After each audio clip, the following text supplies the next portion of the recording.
Hello friends, welcome to my channel. Sunday அன்னைக்கு மதியம் lunch நாங்கள் தோட்டத்தில் தான் ரெடி பண்ணியிருந்தோம். ஃபேமிலியாக எல்லாருமே போயிருந்தோம். ரசமும் இஞ்சி பூண்டு பேஸ்ட் மட்டும் நான் வீட்டிலேயே ரெடி பண்ணி கொண்டு போயிட்டேன். தோட்டத்துக்கு போகிறதுக்கு முன்னாடி வாஷ் பண்ண வேண்டிய கிளாத்லாம் வாஷிங் மிஷினில் போட்டுட்டு தோட்டத்துக்கு கிளம்பிட்டேன். இன்றைக்கி தோட்டத்துக்கு யாரெல்லாம் வந்திருக்கோன்னு பார்த்தீங்கன்னா, எங்கள் ஃபேமிலி, எங்கள் அத்தா ஃபேமிலி, எங்கள் அண்ணி 2 பேர் அவங்களுடைய ஃபேமிலியும் வந்திருந்தாங்க. மொத்தமாக 4 ஃபேமிலி சேர்ந்து தான் இன்றைக்கி லஞ்ச் ரெடி பண்ண போகிறோம். லஞ்சுக்கு சிக்கன் கிரேவி ரெடி பண்ணிட்டு இருந்தோம். வெங்காயம் கட் பண்ணுறதுக்காக சாப்பர் வீட்டில் இருந்தே எடுத்துகிட்டு வந்திருந்தோம். அதனால் சீக்கிரமாகவே வெங்காயத்தை கட் பண்ணி முடிச்சிட்டோம்.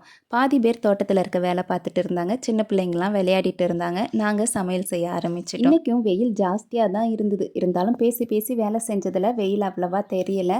வேலைக்கு நடுவில் ஏதாவது ஸ்நாக்ஸ் சாப்பிட்லான்றதுக்காக தோட்டத்திலே கிடைச்ச வெள்ளரிக்காவை கட் பண்ணிட்டு இருந்தேன். இன்றைக்கி ஒன்று தான் கிடச்சிது. அதை கட் பண்ணி முடிக்கிறதுக்கிட்டையுமே ஐஸ்கிரீம் வாங்கிட்டு வந்துட்டாங்க. சின்ன பிள்ளைங்களாம் ஐஸ்கிரீம் பார்த்ததும் வெள்ளரிக்காவை யாருமே தொடலை. எல்லாருக்கும் ஐஸ்கிரீம் கொடுத்துட்டு நாங்களும் ஐஸ்கிரீம் சாப்பிட்டுட்டு சிக்கன் ரெடி பண்ண ஆரம்பிச்சிட்டோம். 2 அடுப்பு இருக்குது. ஒரு அடுப்பில் பார்த்திங்கன்னா சாப்பாடு ரெடி ஆகிட்டு இருந்தது. அது ஆல்மோஸ்ட் வெந்துருச்சு. இன்னும் கொஞ்சம் நேரம் இருந்தால் வெந்துடும். இன்னொரு அடுப்பில் சிக்கன் ரெடி பண்ணிகிட்டு இருந்தோம். ஒரு பாத்திரத்தில் இப்போ எண்ணெய் ஊற்றிருந்தாங்க.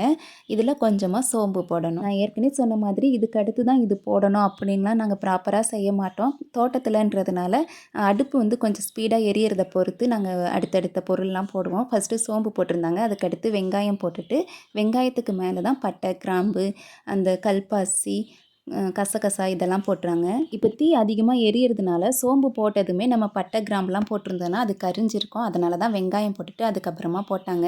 இப்போ வெங்காயம் நல்லா வதங்கிருச்சு. இப்போ இதில் இஞ்சி பூண்டு பேஸ்ட்டு போட்டிருக்கோம். இஞ்சி பூண்டு பேஸ்ட்டோடைய பச்சை வாசம் போனதுக்கப்புறமா சிக்கன் கழுவி சேர்த்துருக்கோம். இப்போ இது நல்லா மிக்ஸ் பண்ணி விட்டுட்டு இதில் சிக்கன் மசாலா போட்டோம்.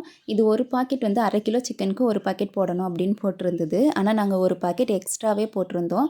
அப்போ தான் டேஸ்ட்டு நல்லாயிருக்குன்றதுனால எக்ஸ்ட்ரா போட்டு இதை நல்லா மிக்ஸ் பண்ணி விடணும். சிக்கன்ல இருந்தே தண்ணி வரும். இருந்தாலும் ஒரு 1/2 கிளாஸ் மட்டும் ஊற்றிருந்தாங்க. ஏன்னா இது வந்து அடுப்பு கொஞ்சம் வேகமாக எரிஞ்சதுன்னா அடிப்பிடிக்க ஆரம்பிச்சிருன்றதுனால ஒரு 1/2 கிளாஸ் போல் தண்ணி ஊற்றிருந்தாங்க. இதில் தேவையான அளவு உப்பு போட்டுட்டு இதை நல்லா மிக்ஸ் பண்ணி விட்டுட்டு திரும்பி இதை மூடி போட்டு வேக வைக்கணும். சிக்கன் ஒரு பக்கம் ரெடி ஆகிட்டு இருந்தது. சாப்பாடு நல்லா வெந்துருச்சு. சாப்பாடையும் வடிச்சிட்டாங்க. சிக்கன் இப்போ பார்த்தீங்கன்னா ஒரு 3/4 பதத்துக்கு நல்லா வெந்துருச்சு. இதில் பச்சை மிளகாய் கட் பண்ணி போட்டிருக்கோம். இந்த ஸ்டேஜில் போட்டால் தான் நல்லா வாசனையாக இருக்குன்றதுனால போட்டிருக்கோம். திரும்பியும் மூடி போட்டு வேக வச்சுருக்கோம். சிக்கன் எப்போவுமே சீக்கிரமாக ரெடி ஆயிரும். இப்போ சிக்கன் நல்லா வெந்துருச்சு. வாசனை சூப்பராக இருந்தது. கடைசியில் கருவேப்பிலை போட்டு மிக்ஸ் பண்ணியிருந்தாங்க. டேஸ்ட்டு செம்ம சூப்பராக இருந்தது. நல்லா சூடாக மதியம் லஞ்சு தோட்டத்தில் வச்சு சாப்பிட்றதுக்கு சூப்பராக இருந்தது. ஃபேமிலியாக சேர்ந்து சாப்பிட்டோம். பேசி பேசி சாப்பிட்டதில் டைம் போனதே தெரில. மதியம் லஞ்சு சாப்பிட்டுட்டு தோட்டத்தில் இருக்க வேலையெல்லாம் பார்த்துட்டு வீட்டுக்கு வர்றதுக்கு நைட் ஆயிடுச்சு. இனி நெக்ஸ்ட் வீடியோவில் பார்க்கலாம். உங்களுக்கு இந்த வீடியோ பிடிச்சா லைக் பண்ணிவிட்டு சப்ஸ்கிரைப் பண்ணிடுங்க.